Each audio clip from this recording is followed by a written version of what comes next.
Welcome to learn with Lucy. आज का topic है हाइड्रोजन स्पेक्ट्रम और line spectra of hydrogen atom. ठीक है, तो ये हाइड्रोजन स्पेक्ट्रम है क्या या फिर ये line spectra of hydrogen atom है क्या, इसके बारे में हम लोग इस वीडियो में डिटेली डिस्कस करेंगे। जब एक हाइड्रोजन एटम के अंदर कितना इलेक्ट्रॉन होता है? एक ही इलेक्ट्रॉन होता है, उसका एटॉमिक नंबर 1 है, तो एक ही इलेक्ट्रॉन होता है और एक ही प्रोटॉन होता है। ठीक है, जब ये एटम एनर्जी को ऑब्जर्व करता है, मतलब उसका एनर्जी ऑब्जर्व करेगा, मतलब उसका आउटर मोस्ट सेल में क्या रहता है? इलेक्ट्रॉन रहता है। तो वो इलेक्ट्रॉन का एनर्जी लेवल क्या होता है ना, जब एक एटम एनर्जी को ऑब्जर्व करता है तो उसका इलेक्ट्रॉन का एनर्जी लेवल क्या हो जाता है ना, बढ़ जाता है। ये एक हाइड्रोजन एटम है, तो जब तक ये hydrogen atom external energy gain नहीं करता, तब तक ये इसका इलेक्ट्रॉन क्या होता है ना, स्टेबल कंडीशन में उसका न्यूक्लियस के चारों ओर रोटेट करता रहता है। तो उसका जो एनर्जी लेवल होता है वो लीस्ट कंडीशन में होता है, और ये एनर्जी लेवल होता है कितना? -13.6 इलेक्ट्रोवोल्ट। ठीक है, इसका एनर्जी लेवल इतना ही रहता है। तो जब वो किसी वजह से वो एक्स्ट्रा एनर्जी गेन करता है, बाहर से एक्स्ट्रा एनर्जी जब गेन करता है, तब उसका एनर्जी लेवल क्या हो जाता है ना, बढ़ जाता है। इसके वजह से ये इलेक्ट्रॉन क्या होता है ना, एक्साइटेड कंडीशन में, एक्साइटेड स्टेट में आ जाता है। ये इलेक्ट्रॉन देन जब एनर्जी गेन करता है, तब इलेक्ट्रॉन क्या होता है ना, एक्साइटेड स्टेट में आ जाता है, एक्साइटेड स्टेट में आ जाता है। ठीक है, तो ये अपना लोअर ऑर्बिट से हायर ऑर्बिट में, हायर एनर्जी लेवल में वो मूव कर जाता है। तो when a hydrogen atom observes energy, its electron become excited and move to the higher energy level. Higher energy level में चला जाता है। The electron eventually loses energy and return to its normal और ground state. तो उसके कुछ time के बाद वो क्या करता है ना, फिर से दोबारा अपना हायर एनर्जी लेवल में जब जाता है, फिर से अपना लोअर स्टेट में चला आता है, फिर से उसका लोअर स्टेट में चला आता है। तो इलेक्ट्रॉन एनर्जी गेन किया, तो ये एक्साइटेड हो गया और ये हायर एनर्जी लेवल में आ गया। ये वाला एनर्जी लेवल, ये ऑर्बिट नंबर 1 है, ये ऑर्बिट नंबर 2 है, ये हायर एनर्जी लेवल में आ गया। देन वो कुछ टाइम के बाद वो फिर से दोबारा अपना स्टेट में चला आता है। तो इसी जो प्रोसेस में, ये वाला प्रोसेस में, during this transition the electron emits electromagnetic radiation. इसी प्रोसेस में इलेक्ट्रॉन क्या करता है ना, इलेक्ट्रोमैग्नेटिक रेडिएशन, इसी प्रोसेस में एक रेडिएशन निकलता है जिसको बोलते हैं इलेक्ट्रोमैग्नेटिक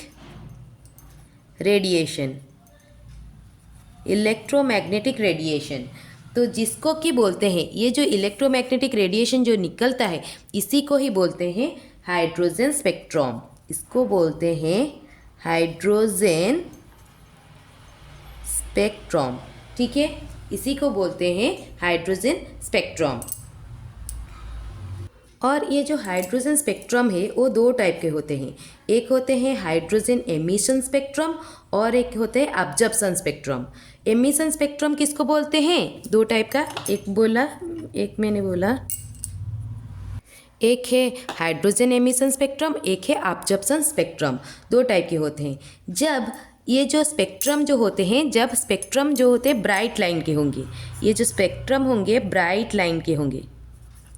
ब्राइट लाइन, और अब्जॉर्प्शन स्पेक्ट्रम में जो होंगे वो डार्क लाइन में होंगे, डार्क लाइन। इधर एमिशन स्पेक्ट्रम में ब्राइट लाइन होंगे और जो बैकग्राउंड होगा वो डार्क, और ये बैकग्राउंड, ठीक है, बैकग्राउंड डार्क, और इधर बैकग्राउंड क्या होगा ना, लाइट कलर का।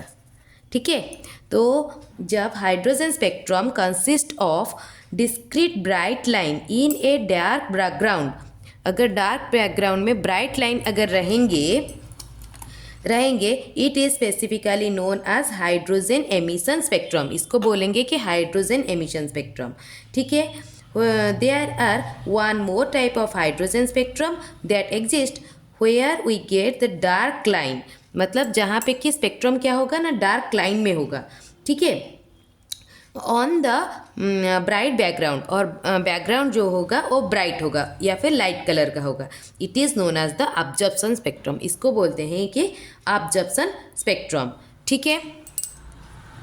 और ये जो हाइड्रोजन स्पेक्ट्रम होता है ये लाइन के फॉर्मेट में क्यों होते हैं, ब्राइट लाइन, डार्क लाइन, मैंने लाइन क्यों बोला, क्योंकि ये जो रेडिएशन एमिट करते हैं, ये जो रेडिएशन एमिट करते हैं उनका अलग अलग फ्रिक्वेंसी होता है, मतलब उनका फ्रिक्वेंसी का लेवल अलग अलग होता है, इसीलिए उनका जो एमिशन होता है वो भी अलग अलग होता है, ठीक है, वो लाइन के फॉर्मेट में एमिट होते हैं। तो इसीलिए जो मैंने बोला the hydrogen spectrum is A line spectrum because the emitted radiation has the discrete frequency, अलग अलग फ्रिक्वेंसी होता है, इसीलिए उनका स्पेक्ट्रम जो होता है वो लाइन के फॉर्मेट में होता है। स्पेक्ट्रम लाइन मतलब वो सिर्फ कोई एक रेंज को बोलता है, जैसे कि इधर स्पेक्ट्रम मतलब रेंज ऑफ फ्रीक्वेंसी को बोल रहा है। जब अगर कोई भी स्पेक्ट्रम का डिफरेंट मीनिंग भी हो सकता है, जैसे कि range of colours, range of waves, range of values, वैसे ही इधर रेंज ऑफ फ्रीक्वेंसी के टर्म में हो रहा है। तो बेसिकली हमें हाइड्रोजन स्पेक्ट्रम क्या है, the hydrogen spectrum is a series of spectral lines emitted by the hydrogen atom, जो कि हाइड्रोजन आटम से निकलता है when its electron is transit from a higher energy level to a lower energy level. जब वो excited होकर higher energy level में चला जाता है, फिर वो दोबारा अपना लोअर एनर्जी स्टेट में जब आता है तो वो इलेक्ट्रोमैग्नेटिक रेडिएशन एमिट करता है, उसी को ही बोलते हैं हाइड्रोजन स्पेक्ट्रम। और हाइड्रोजन स्पेक्ट्रम लाइन फॉर्मेट में क्यों होता है, क्योंकि उनका डिफरेंट अलग अलग फ्रीक्वेंसी रहता है। और हाइड्रोजन स्पेक्ट्रम इंपॉर्टेंट क्यों है, the hydrogen spectrum is important because it shows the quantize structure, ये अलग अलग मतलब n = 1 2 3 ये अलग अलग क्वांटाइज स्ट्रक्चर में वो दिखाता है, द 1 2 3 4 इस टर्म में दिखाता है। और ये एस्ट्रोनॉमी के फॉर्म में भी एस्ट्रोनॉमी के लिए भी यूज़ होता है, क्योंकि most of the universe is made up of from the hydrogen atom, so hydrogen spectrum is important. Balmer found an imperial formula by the observation of the small part of the spectrum। ये spectrum को observe करके Balmer ने एक formula लिखा था। वो क्या था ना, 1/λ is equal to R whole into 1/2² minus 1/n², where n equals to, ये वाला फॉर्मूला क्या है, हमने लास्ट वीडियो में जो एनर्जी लेवल का जो एक एनर्जी लेवल वीडियो में ये वाला फार्मूला लिखा था, that is the wave number 1/r energy level से। एनर्जी लेवल वाला वीडियो मेरा देखिए, इसमें मैंने ये वाला फार्मूला पूरा डिराइव किया है, 1/λ is equal to R whole into 1/n² minus 1/n² तो इसी फॉर्मूले से ये लिखा हुआ है 1/λ is equal to R whole into 1/2² by 1/n²। उस वीडियो में मैंने ये क्या है 1/λ, ये किसको शो करता है, वेव नंबर को शो करता है, वेव नंबर क्या है, वेव लेंथ क्या है, और वेव लेंथ और फ्रीक्वेंसी का रिलेशन क्या है, उस वीडियो में मैंने सब कुछ डिटेल में डिस्कशन किया है। आप मेरा उस वीडियो में जाके देखिए और ये सब के बारे में आपको पता चल जाएगा, ठीक है। तो इसमें आर क्या है, जो है रिडबर्ग कांस्टेंट है और उसका वैल्यू है 1.097 इन 10⁷ मीटर इनवर्स, एंड 1/λ जो हो जाएगा 1.52 into 10⁶ m⁻⁻1 that is equal to 656.3 nanometre पर third number orbit. n equal to 3, n equal to 2 के लिए ये वाला n1 इक्वल टू कितना है, 2 है सेकेंड ऑर्बिट के लिए, और n में अगर हम लोग क्या डालेंगे, 3 डालेंगे, अगर 2 डालेंगे तो कितना हो जाएगा ना, 0 हो जाएगा, ठीक है। Other series of spectra for hydrogen were subsequently discovered, मतलब अलग अलग स्पेक्ट्रा भी मतलब अलग अलग डिस्कवरीज जब हुआ, उनके साइंटिस्ट के नाम के हिसाब से वो वाला स्पेक्ट्रम उनका नाम दे दिया गया। The line of the Balmer series are found in the visible part of the spectrum। जो बाल्मर सीरीज का जो लाइन ऑफ स्पेक्ट्रम है वो क्या है ना, visible part of the spectrum के स्पेक्ट्रम में मिलता है। The lines of Balmer series का जो लाइन है, बाल्मर सीरीज का जो लाइन है ठीक है, ये वाला जो लाइन है, are found in the visible part of the spectrum, spectrum का विजिबल पार्ट में ये मिलता है। अदर इसी को ही देख के ये वाला फॉर्मूला लिखा गया है। अदरवाइज वे आर फाउंड, बाकी जो सीरीज़ है वो सब क्या है ना, invisible part of the spectrum, spectrum का इनविजिबल पार्ट में मिलता है।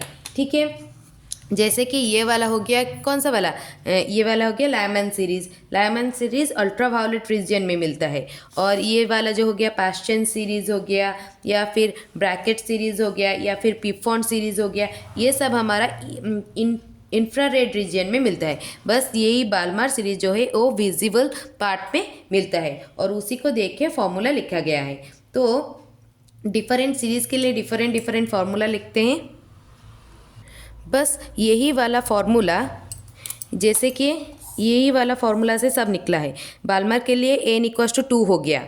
ठीक है, बाल्मर के लिए क्या हो गया, n=2, ये कौन से वाले सीरीज़ में, कौन से वाले ऑर्बिट में आ रहा है, n नंबर 2 में।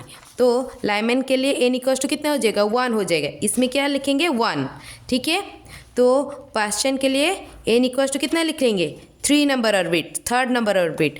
ब्रैकेट के लिए 4 नंबर ऑर्बिट, n1=4।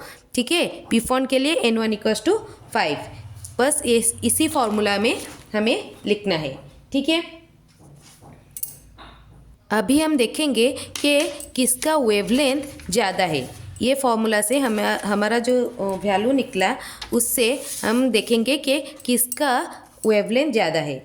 जो बाल्मर सीरीज़ है उसका वेवलेंथ क्या है ना, सबसे लंबा है, जो कि 656.3 नैनोमीटर, जो कि रेड कलर है। ये वाला कौन सा वाला कलर है, रेड कलर है। और इसका वैल्यू कितना है ना, 656.3 नैनोमीटर। और ये क्या है ना, लॉन्गेस्ट वेवलेंथ है, लॉन्गेस्ट वेवलेंथ। ठीक है, देन और इसको क्या बोलते हैं ना, एच अल्फ़ा, इसको बोलते हैं एच अल्फ़ा, इस रेडिएशन को बोलते हैं H alpha. Next line with the wavelength 486.1 nanometre, blue green is called. Next में जो आता है उसको बोलते हैं, उसका वेवलेंथ हो जाएगा, इसका हो गया कितना, इतना। तो उसके बाद जो आएगा वो हो जाएगा 486.1 नैनोमीटर, जो कि इसका कलर हो जाएगा ब्लू एंड ग्रीन। और इसको लिखेंगे H beta. Then third line में जो आएगा, तो थर्ड लाइन में आएगा उसका वेवलेंथ है 434.1 नैनोमीटर, और इसका कलर है वायोलेट, इसका कलर है वायोलेट। एंड ये आएगा एच गामा के, इसको एच गामा लिखते हैं। आज द वेवलेंथ डिक्रीजेस, जब हमारा क्या हो रहा है, इधर क्या हो रहा है, वेवलेंथ क्या हो रहा है, डिक्रीज हो रहा है। द लाइन इज वीकर, क्योंकि ये वेवलेंथ क्या हो रहा है, डिक्रीज हो रहा है, तो वेव नंबर क्या हो जाएगा, बढ़ जाएगा। ठीक है, वेवलेंथ डिक्रीज हो रहा है तो फिर लाइंस क्या हो जाएगा ना, वीकर हो जाएगा। वीकर इन इंटेंसिटी, इंटेंसिटी क्या हो जाएगा, इंटेंसिटी घट जाएगा, क्योंकि वेवलेंथ क्या हो रहा है ना, कम हो रहा है। ठीक है, और वो लाइन सब क्या हो जाएंगे ना, closer to each other, closer to each other. क्योंकि फ्रीक्वेंसी, वेवलेंथ घट रहा है, इसका मतलब क्या हो रहा है, फ्रीक्वेंसी क्या हो रहा है, बढ़ रहा है। फ्रीक्वेंसी बढ़ रहा है मतलब वो पास पास आ रहे हैं। वेवलेंथ बढ़ेगा तो फ्रीक्वेंसी कितना होगा, घटेगा, तो ऐसे दूर दूर रहेंगे। वेवलेंथ घट रहा है तो फ्रीक्वेंसी क्या हो जाएगा, फ्रीक्वेंसी ज़्यादा हो जाएगा तो जितना बहुत ज़्यादा पास में आएंगे। उनका इंटेंसिटी क्या हो जाएगा, lines are weaker in intensity, उनका इंटेंसिटी क्या हो जाएगा ना, घट जाएगा। ठीक है, और ये जो different series of hydrogen spectrum को, इसको हम लोग बोर्स थ्योरी को यूज़ करके भी हम लोग एक्सप्लेन कर सकते हैं। बोर्स थ्योरी कैसे ना, बोर्स थ्योरी में क्या होता है, according to Bohr's theory, if the ionised state of the hydrogen atom is taken as zero energy level, अगर हम लोग हाइड्रोजन का ionised state of the hydrogen level को अगर हम लोग जीरो एनर्जी लेवल अगर लिख लेंगे, जीरो एनर्जी लेवल अगर लेंगे तो क्या होगा, the energies of the different energy level of the atom can be expressed. तो एनर्जी कैसे एक्सप्रेस होगा, एनर्जी एक्सप्रेस होगा कैसे, E is equals to minus R H C by N square, where N equals to 1 2 3 4 and R is the Rydberg constant, H is the Planck's constant and N is the quantum number. ठीक है, when the atom get energies from the outside, its electron goes from the lowest energy level to some higher energy level, but it returns there within। और ये क्या होता है, फिर से भी वही अपना एनर्जी लेवल में लोअर एनर्जी स्टेट में चला आता है। कितने टाइम में, टाइम इक्वल्स टू 0.10⁻⁻8 सेकेंड के अंदर ये क्या करता है ना, फिर से अपना स्टेट में चला आता है to the lowest energy level directly or through other lower energy level. Directly आ जाता है या फिर अदर एनर्जी लेवल के थ्रू में आता है, मतलब ये डायरेक्टली इधर आता है या फिर अलग एनर्जी लेवल के थ्रू में आता है। ठीक है, while returning back atoms emits photon. जब ये रिटर्न करता है तब ये क्या करता है ना, फोटोन्स एमिट करता है। फोटोन क्या होता है, इलेक्ट्रोमैग्नेटिक रेडिएशन का स्मॉलर यूनिट है। ठीक है, तो अगर according to the Bohr's theory हम लोग अगर रिप्रेजेंट करेंगे तो हाइड्रोजन का आयनाइज फॉर्म को हम लोग क्या लेंगे ना, जीरो एनर्जी लेवल अगर लेंगे तो फिर एनर्जी को, इलेक्ट्रॉन का एनर्जी को हम लोग कैसे रिप्रेजेंट करेंगे ना, -RHc divided by n square. और जब ये क्या करता है ना, एटम क्या करता है ना, एनर्जी लेता है तो फिर उसका इलेक्ट्रॉन क्या होता है ना, एक्साइटेड होके हायर एनर्जी लेवल में चला आता है और कुछ ही टाइम के अंदर तो फिर से दोबारा अपना स्टेट में चला आता है। जब वो हायर स्टेट से लोअर स्टेट में आता है तो वो फोटोन रिलीज करता है, मतलब इलेक्ट्रोमैग्नेटिक रेडिएशन रिलीज करता है। उसी को ही बोलते हैं क्या ना, हाइड्रोजन स्पेक्ट्रम बोलते हैं। ठीक है, तो ये जो हाइड्रोजन स्पेक्ट्रम होता है, ये बाल्मर सीरीज़ जो है वो ही सिर्फ विजिबल रीजन में मिलता है, लाइमन सीरीज़ एंड बाकी सब जो सीरीज़ है वो अलग अलग रीजन में मिलते हैं। ठीक है, और लाइमन सीरीज़ जो मिलता है वो अल्ट्रावायलेट रीजन में, बाकी ये सब जो मिलते हैं ये इंफ्रारेड रीजन में मिलते हैं। ठीक है, और इसका जो ये जो है बाल्मर सीरीज़ है वो उसका लॉन्गेस्ट वेवलेंथ है और उसका वेवलेंथ कितना है, 656.3 नैनोमीटर। और जितना उसके बाद जितना होगा उसको H अल्फ़ा में रिप्रेजेंट करते हैं, उसके बाद H बीटा H गामा ऐसे आता है। तो जितना उसके बाद जो आएगा उसका वेवलेंथ कितना होगा, घट जाएगा।